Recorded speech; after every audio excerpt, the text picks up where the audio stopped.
Hi, everybody. Good evening. Say it again. Good evening. Good evening. Okay. Hi. Welcome to All Things Marriage. If you're new here, welcome. Thanks for joining us. For those that are used to us, welcome back.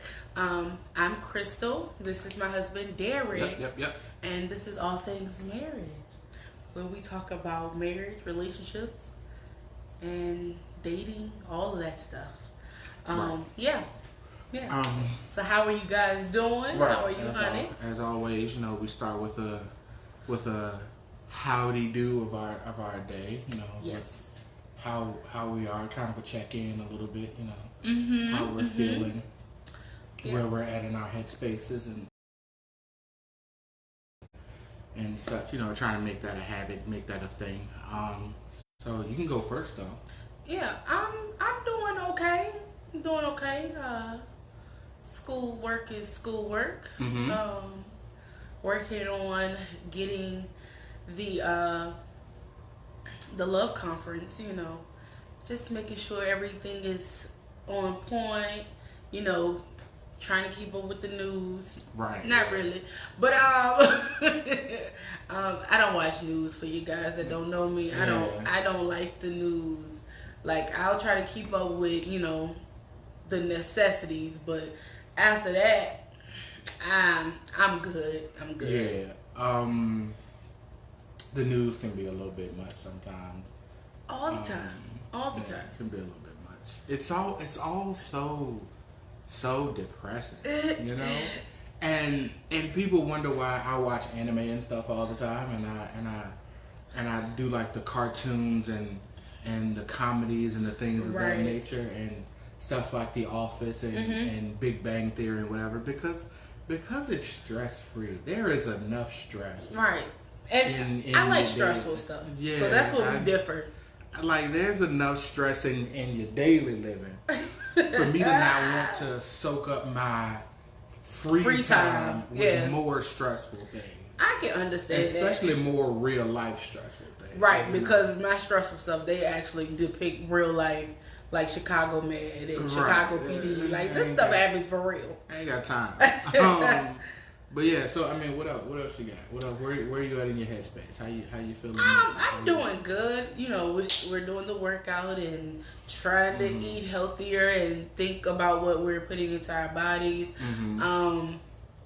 So I'm trying to be a little bit more active, even though I have a lot of sit down reading, writing paper type stuff. I try to make sure I get up and move around a little bit. Right. Yeah. So. Yeah. I've been failing. Oh, failing. Yeah. I'm sorry, guys. I've been failing at that. As far as the healthy living thing, I was doing really good for a while, and it's weird. I've noticed this kind of happens to me often. I'll start trying to get myself together. Eat better, exercise and stuff. Right. Get myself healthy, right? And then inevitably something happens and I get sick, or there's an injury, like with the car accident we had a couple of years back, or something of that nature happens that puts me in a state of, I can't go to the gym, I can't exercise, I can't do these things. And then after that, it's the motivation is gone. Yeah, like the motivation and the momentum is gone. Like, and it's crazy. But that being said, I need to get back on it. Haven't even been active in our wellness page as much as I was, especially at the very beginning. Partially because of that, because had been sick and then haven't gotten back into the swing of things. So. That's wearing on the mental a little bit. What we're trying to do is cultivate, speaking of me personally, what we're trying to do is cultivate is a lifestyle change, and right. fashioning your mind as, you know, we might fall today. I might eat a cookie today, but you know, we're back on it tomorrow, and you know, and that's giving ourselves grace. And we've talked about giving one another grace, in your relationship, but you have to sometimes give yourself grace as well. Yeah. So so I must say that as far as the where am I at mentally, that does kind of wear on it a little bit, because you know I feel like I definitely could be doing more from that. Right. From a like work and like intellectual development, I mean, I think I'm okay. Work has been getting a little bit better. I mean, it is work. It's still stressful.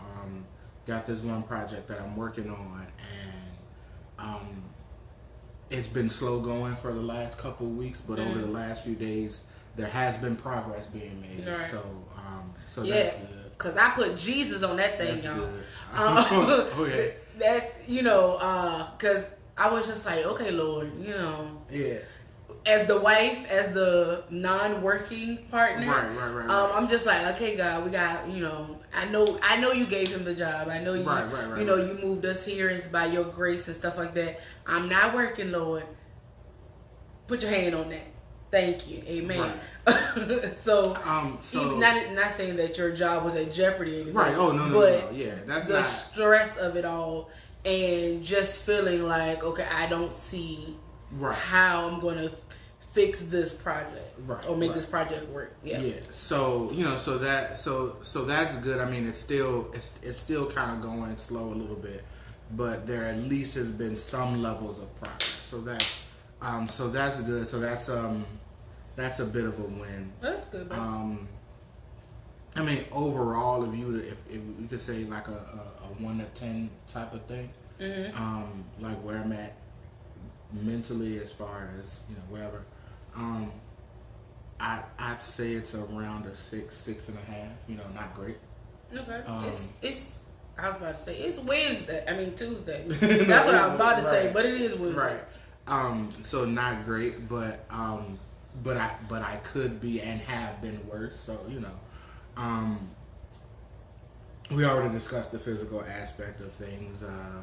I feel like that's on the lower end because I have been a little bit more, what's the word, sedentary than I had been in the last, you know, month or so, trying to get back on track. So that could be better. Yeah. Okay. Yeah.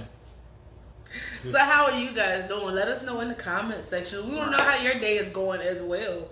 If it's a doozy, it's a doozy. I think that's one of the things that we, as I will say Americans, because I only know Americans like that are here, rather, whether they're Asian, African, whatever, Caucasian, whatever. Right.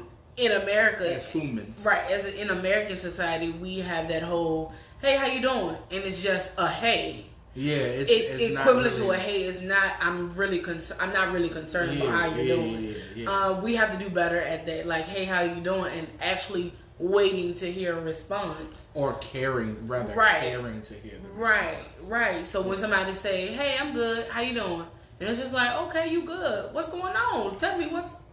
Because I want to know. I genuinely want to know how you're doing. Yeah. And sometimes we fall short of that. Sometimes it's like, I got a lot of stuff in my mind. Really not trying to be rude, but I'm thinking about other stuff.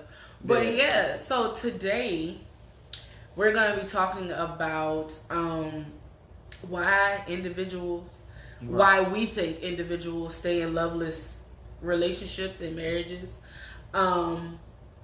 And some things about how to, I'm not going to say get out of it, especially if you're married. That's a whole nother topic. Right.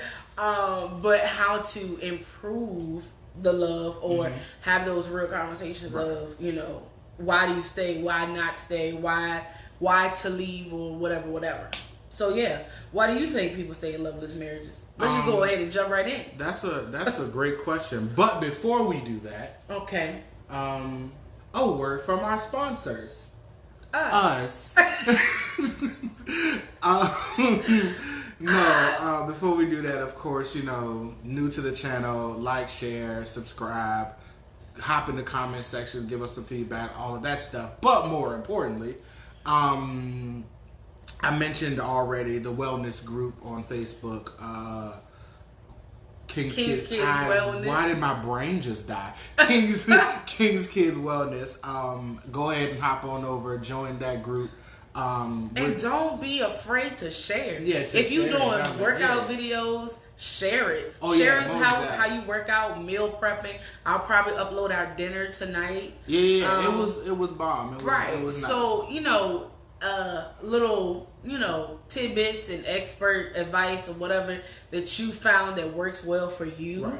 So, so King's Kids Wellness, hop onto that. Also, the conference is coming up. We mentioned it a couple times, and we want you guys to be in the know of what's going on with that.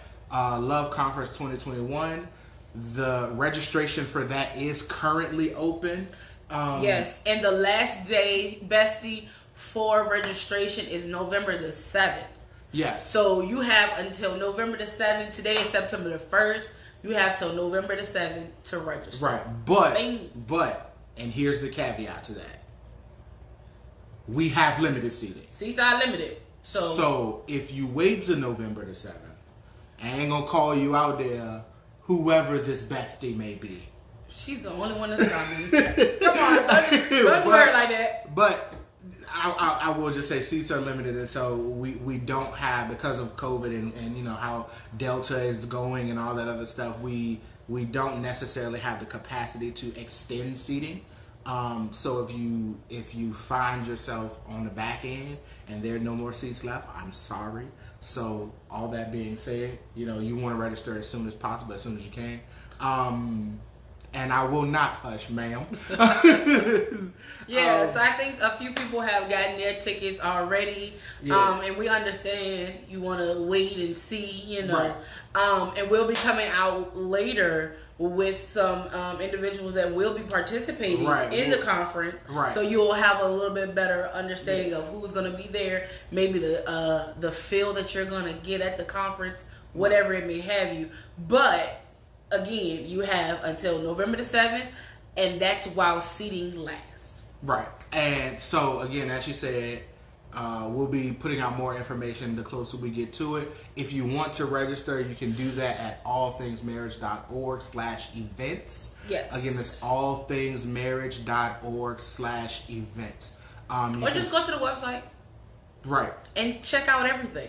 Right. So I definitely go to the website, allthingsmarriage.org. You can find the flyer with the information on registration and everything here on Facebook. You can also find it on our Instagram. Or you can email us at info@allthingsmarriage.org for more information. Get your tickets. Go ahead and register. It's finna be like that. Right. So why do you think people stay in loveless marriages? Jumping right back over it. Right. She didn't even give me a chance. I was kind of stalling a little bit. Not really, but kind of sort of. He always has to do announcements. That's not stalling. I feel attacked. Why? I feel attacked. We gotta let the people know. I feel attacked. What's going on? I feel. You know what? There's no more love here. I gotta go. No. All right. Why do people stay in loveless relationships? We'll say loveless relationships, ineffective partnerships. Mm-hmm. That's a great question. It is a great question, and I want to give a very philosophical answer. However, I don't have one. I think the simplest answer to it is that they don't feel like they have other options. Okay. A lot of times we as humans are creatures of habit, and I feel like we discussed this maybe last week or the week before, in that we claim we want change. Right. We claim we want new and exciting and go with the flow, all of that other stuff, but honestly, we are creatures of habit. We are creatures of consistency. Whatever the consistent normal thing is, that's what we're going to lean to. That's what we're going to find our comfort in. That's what we're going to place stock in. Speaking of stock, it's why a lot of people don't play the stock market, because it is ever changing. Right. It is ups and downs and waves. It's not consistent. the average person would much rather have a paycheck every 2 weeks, or a paycheck every week, or once a month, right. or whatever that pay schedule is, where they know they're going to get this money on this day at this time, even if it's not enough. They'd rather have not enough consistently, right, than to take the risk and potentially have more.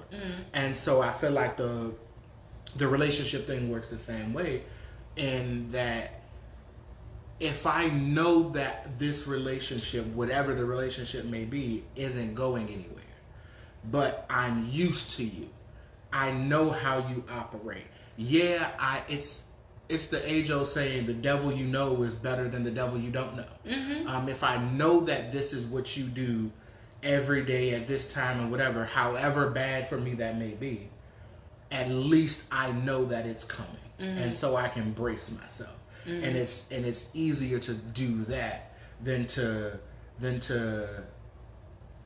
take the step to say, I'm going to try something different. Right. I think honestly that's where a lot of it stems from. Your turn. I agree with that. I think there are other reasons as well to it.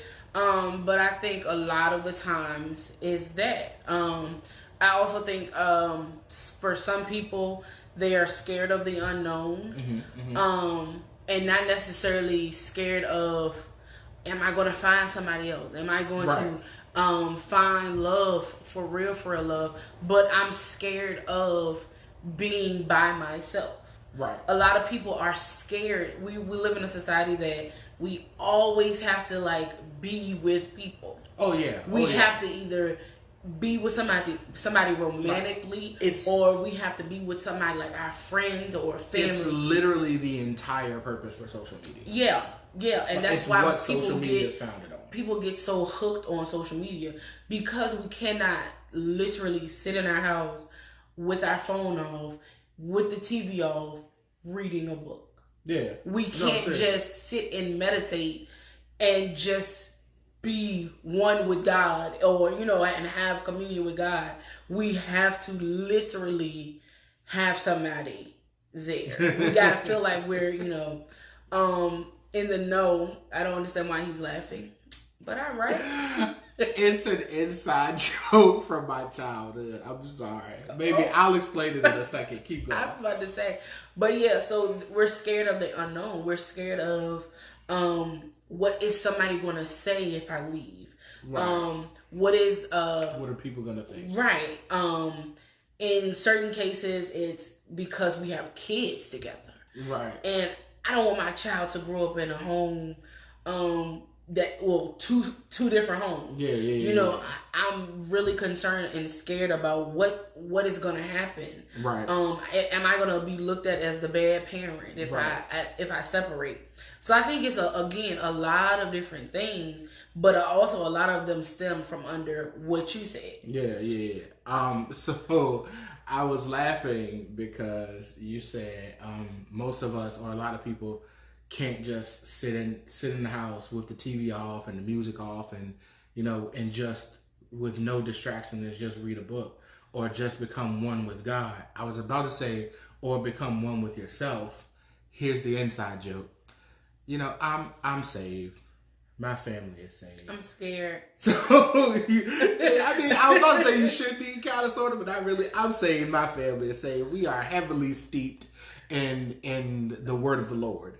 And so... Still scared. And so when the Bible refers to an individual or a couple, two people getting married... They're becoming one. It says the twain shall become one.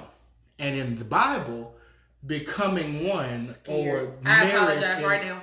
Marriage is identified, or it's solidified, it's consummated through the act of sex. And so I was going to say, or become one with yourself, but then like the inside joke from childhood was, if you're becoming one with yourself, then you're biblically becoming one with yourself.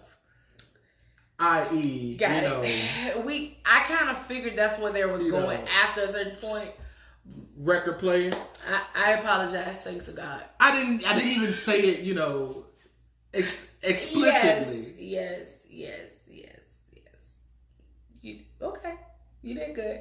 I did. You did good. Whatever. You did good. Anyway, it was you had to be there, baby. I don't know. Who else did you have this conversation with? My entire family. Oh, okay. Well, put y'all out there. This is the bus. And then y'all. Just radio. No, there was a whole backstory as to why that became like. I got you. Yeah, but anywho, I got you. It's understandable. Yeah. Anyway, don't become one with yourself. It's all I'm saying. Anyway. But yeah, no. Loveless relationships, or I'll say ineffective or unproductive relationships, right? Mm-hmm. Well, no, because you can be productive. That's no. You can be productive. You can be business partners that work well at running a business together. Sure. But you are not in love with one another. Sure. Well, that's still an unproductive relationship from the perspective of intimacy.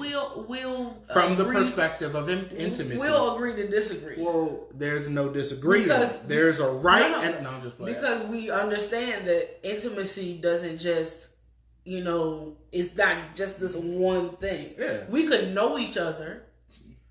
We could know each other very well. That's why we're partners and we work well together. Right, but that doesn't make you intimate. But anyway, we won't go there. That's not today's subject. Who listened to our video about intimacy? That's not today's subject. Anyway, you're right. You're right. But no.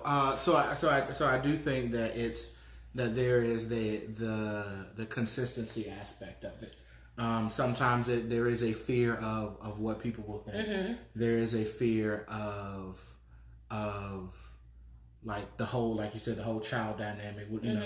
Raising the kids, whatever. But also, like you said, I think a lot of people are just scared to be by themselves. Mm-hmm. Like, or maybe not even scared, don't know how to be by themselves. I mean, if you think about it from the time we're born, like we're constantly being shoved into the face of people and having people shoved in our faces. Like from the time we are born, that's what it is. And a lot of people, it's sad to say, and this is why mental health is such an important thing. A lot of people really don't like the person that they see in the mirror. Yeah. And even beyond that, a lot of people don't know the person that they see in the mirror, right? And so isolationism forces you to confront that which you're most uncomfortable with. Like it forces you to confront the aspects of yourself. A lot of people really don't like to look in the mirror. Like in the physical mirror. They'll we'll look in the mirror at our hair. Right. We'll look in the mirror at our outfit, whatever. But most people will even look in the mirror at our face. Mm-hmm. But most people won't just look themselves in the eye in the mirror. Mm-hmm. Because it's intimidating. You know what I'm saying? It forces you to internalize. It forces you to self-reflect. And a lot of us don't like to do that. And isolation does the same thing. Yeah. It forces you to confront yourself in a way that's because very uncomfortable. You're left alone with your thoughts. Right. You're left alone with your thoughts. And most people get bored. Like I see these statuses sometimes. And they're saying it in a joking manner, but it's the truth. Mm-hmm. That whole saying of every joke, there's a little bit of truth to every joke. People be like, okay, I'm tired of being single now. Like, who want to date me? But no. And it's just like, you can't be serious. Yeah, no. Like, let's not do that. Literally, I know people who in college would have social events for the express purpose of finding someone to keep them company. Yeah. Right. Yeah. In a more intimate way. Because I think we all got that. Right. Because they couldn't be by themselves. Yeah. You know what I'm saying? They couldn't stand the idea, or they couldn't deal with the concept of their friend circles or other people in their friend circles having someone. Well, in college, it's a whole different person in college. Well, like literally, I wasn't. No, literally. Did you all see that? Literally, everybody that I know, go back and look at like if you had a Facebook or something that has memories that pop up and to let you know. Google does it as well. And it's just like, you want to see a picture from 10 years ago? No, I don't. No, I'm going to delete it because that was a travesty. I'm either going to be embarrassed for then or embarrassed for now. Right. Like, so you was a totally different person. You didn't, for real, you didn't know who you were. That was the whole point of college. Trying to find yourself. I knew who I was. I just hated it. No. How you gonna tell me? You may have thought you were. But literally, like I'm saying. I said what I said. I knew who I was. I just hated it.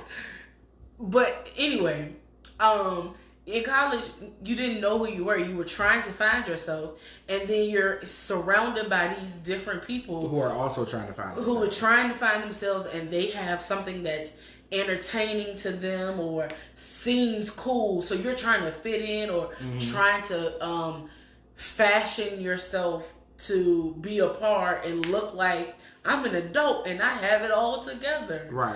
And you don't. Right. So you're searching to find yourself, trying to like somebody who's trying to find themselves. Right. And then y'all figure out later on that it ain't 10 months down the road that who are you? Yeah, that it ain't. I'm not in love with you and you're not in love with me. But then to circle it back around, because you spent the last 10 months with this person and you have to keep up the appearance, you spend the next 10 months. You know what I'm saying? Yeah. And I've known people who have literally dated in college, went on and got married, and then they divorced because what we were doing in college, to us, we felt like we were in love. We did. So we got married, and then it's just like, this ain't it. No. Yeah, this ain't it. Yeah. Taking us out of the context of college and all the surroundings and all the activities, and then we're in real life, going to our 9 to 5, raising kids, and it's just like, oh, this is different. We were just having fun together. Yeah. Doing these different activities. Yeah. We weren't actually in love together, building a life together. Right. You know what I'm saying? So, yeah. In college, you're a whole different... When I see mine, I don't even look at my memories, honestly. I really don't. I might look at 2 or 3 at the top, a funny, and be like, ha, like, or the one that previews. Right. And I'm like, oh, that's nice. Let me share that again. Right. But the other ones that's further down, I didn't post and stuff. Well, I am delivered. Thank you. Jesus did that. Anywho, yeah, we're gonna move right along. Yeah. But yeah, I don't know how much you want to lean into this.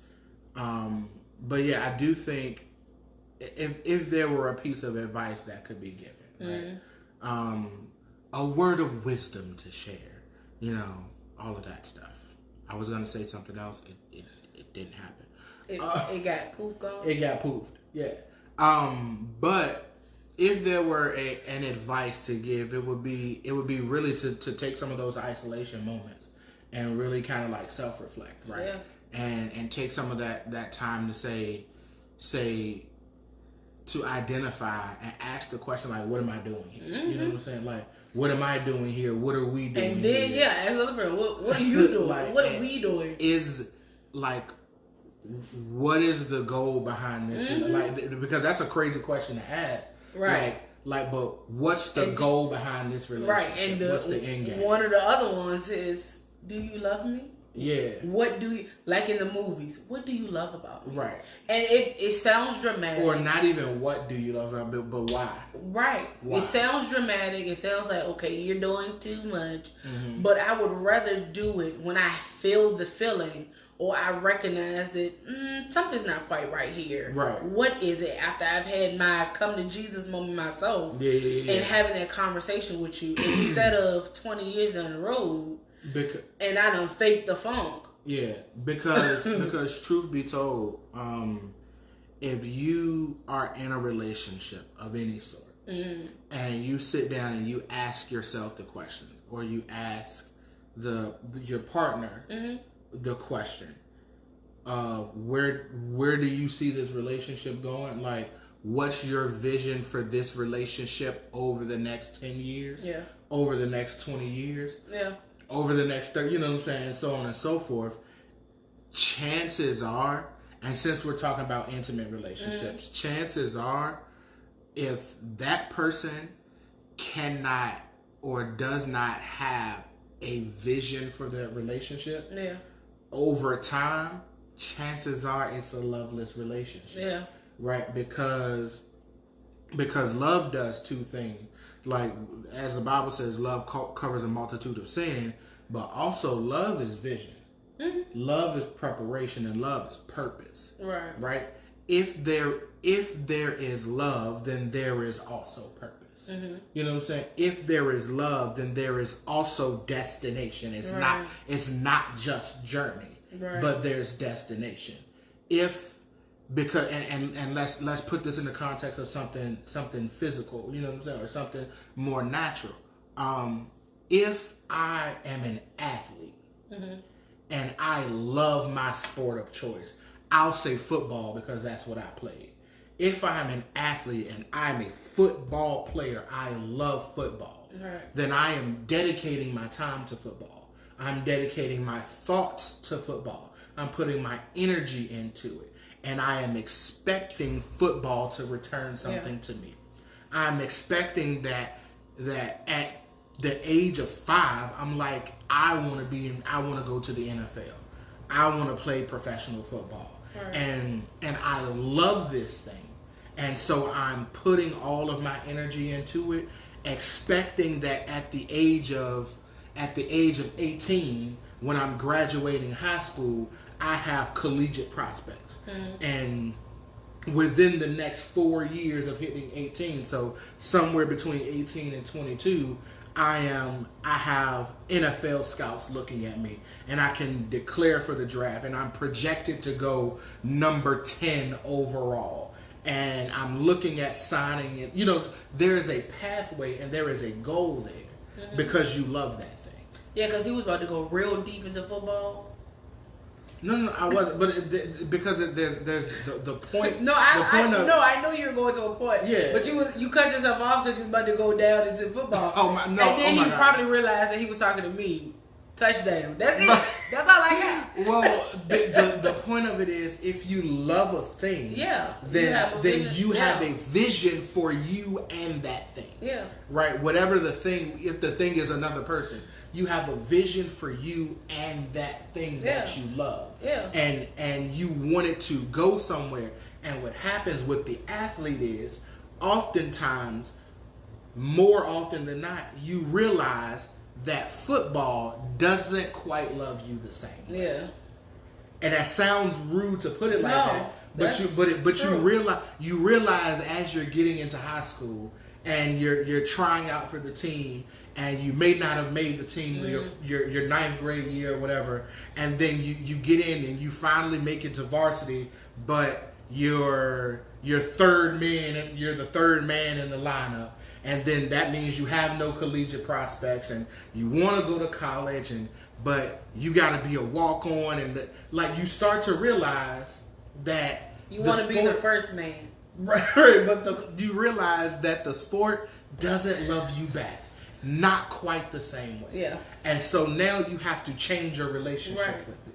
You know what I'm saying? Now you have to say, I can appreciate this thing from afar. Right. Right.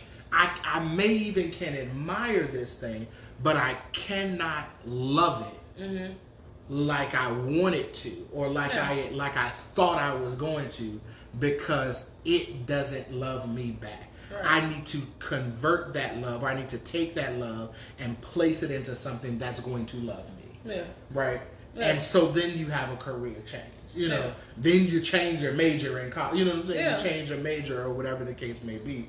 And I feel like if we start to kind of like look at these relationships in that type of window, you know, if we look at it in that scope, then I did them backwards. This should have been window and this should have been scope.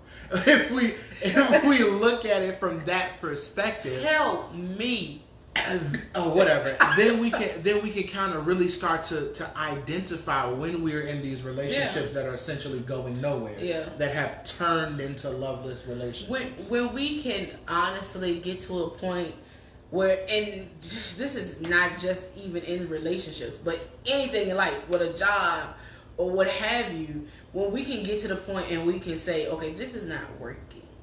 Yeah. I'm not in love with you. I don't see it going anywhere. I don't see myself falling in love with you. Think we should probably just call this quits. No hard feelings. Yeah. And keep it moving. We would waste way less time. And I'm gonna say this and then I'm gonna let it go. Okay. I'm gonna say this, I'm gonna let it go. I feel like it's because of that you have so many relationships that fail horribly and end bitterly, and then you have, you know, the baby mamas and the baby daddies and the all of these things, and people are hating each other and you can't communicate all this other stuff because at the point of the relationship being loveless, at the point of the relationship being this can't progress, both or one of the individuals involved refuse to see it. Refuse to accept it. And refuse to cut it off at that point and move forward. You try to force and make it work. And anything that you're forcing isn't going to work. And now, disclaimer, that does not mean when something happens or something you feel some type of way, like something's uncomfortable. You don't try to make it work or work through the issue. I'll say that. You don't just go, oh nope, don't like it, I'm going today. It's I've tried. Now I ain't gonna say keep trying for 4 years. I've tried. We've discussed. We either work through counseling or we, set and whatever have it. We separated for a little bit to see if that would help and all of that stuff. And again, I say separate as a relationship, not in marriage. Totally different story, guys. I don't want nobody to think I'm telling or we're telling anybody to leave your marriage or anything like that. But when situations arise and we just, we say, okay, this is not working. I've had relationships like that where this is not working, but and I'm still trying to make it work. And and the thing about it is when it gets to that point, you absolutely know. And you just don't absolutely know. And that's kind of the point of this discussion. This is going downhill. And not necessarily in a bad way, but this is dead end. We reached our climax several days ago. I almost busted the song. But please don't. But I'm about to say don't do it. I seen it on your face. That you was about to say. But go ahead, babe. Going nowhere fast? Yeah, go ahead, babe. Go ahead. But yeah, and honestly, that's the point of the whole conversation, is when we see and when we know that we're in this state of the relationship, we're in this phase, it's better to acknowledge it and have that conversation. It's just like, hey, look, this isn't it. Because sometimes maybe it's not the fact that it can't go anywhere, but you aren't on the same page. The vision isn't there. And a lot of times we trick ourselves too with the whole I'm in love with the idea of you of what comes with you. If I'm dating the popular person. If we're in school or whatever, I'm dating the popular person. I'm not gonna let that go. Because I got the clout. Like, it's just like, no. Real talk. A lot of I'm not throwing shade at y'all out there, family. And when I say family, I mean saints of God, saints of the Most High. But a lot of saved people, a lot of Christian people do that because in the Christian community, marriage is, marriage is a status symbol. You're like, you itching over that line, babe. It's like, no, I'm with you. Go ahead. Marriage is a status symbol, and I'm nothing, or not, or if I'm not gonna say I'm nothing, but if I get married, then this. People will look at me as successful, as I'm growing in God because I'm married. God can really use me now. I have experience because I'm married. And so, especially when we're talking about like people with different titles. Oh my goodness! You know what I mean? It's I'm not gonna say it's frowned upon, but you are definitely looked at in a different light if you're a minister or an evangelist or a pastor or an apostle or whatever, and you're married versus single. You're looked at in a definitely different light. Yeah. Right. And I think that's one of the criteria. No, it's like a criteria for you to be married. Yeah. So you can become a minister or elder. That's what it feels like. And that's not true. That's not accurate. And part of it is, if you're not married, the Christian community is constantly badgering you about when you're going to get married. When you get married. Right. Who you talking to? Right. Who you dating? When you going to have kids? Like, right. There's this constant push. Right. And it's just like Paul though. Yeah, like Paul though. Yeah. Let me spread the gospel the way the Lord want me to. Right. and so we push for the status symbol of the relationship, and want the idea of the relationship, and not necessarily wanting the relationship itself, or the person in which we're in the relationship. Yeah. But I'm gonna cut mine off right now. Yeah. And just to add to that, the Lord wants you to love your spouse. When it says to love your neighbor as yourself, your spouse is included in that. And then they want you to go a little bit further. Okay? For your spouse. Right. As Christ loved the church. Exactly. As Christ loved the church. So, especially if you find yourself in a loveless marriage or a loveless relationship, and you are a minister, elder, a pastor, evangelist, a deacon, a usher, a pew musician, holder, a choir member, a pew holder, a pew watcher, security. Come on here. Yeah. Find yourself somebody else. Because, or if you're married already, pray real hard, because the Lord ain't pleased with that. Talk to the Lord. Anywho, that's it for the day. We go. Because we about to get in trouble. Oh, yeah. The saints of God. We love y'all. We just want y'all to be in a happy, love-filled relationship. So straight like that. This is our opinion. Always a disclaimer. Do what's best for you and your relationship. Don't at me. Do what's best for you and your relationship. And I hope it's going to work out wonderful for you. Oh yeah. Stay happy, stay healthy, love each other. Yes. Love yourself. Like and share this video. Follow and like us on Facebook, Instagram, YouTube. Hopefully we'll be back posting stuff on YouTube as well. Oh yeah, ain't no hopefully. We're gonna make that happen. Go ahead and register for the conference, you guys. www.allthingsmarriage.org/events. All right. Until next time. Deuces.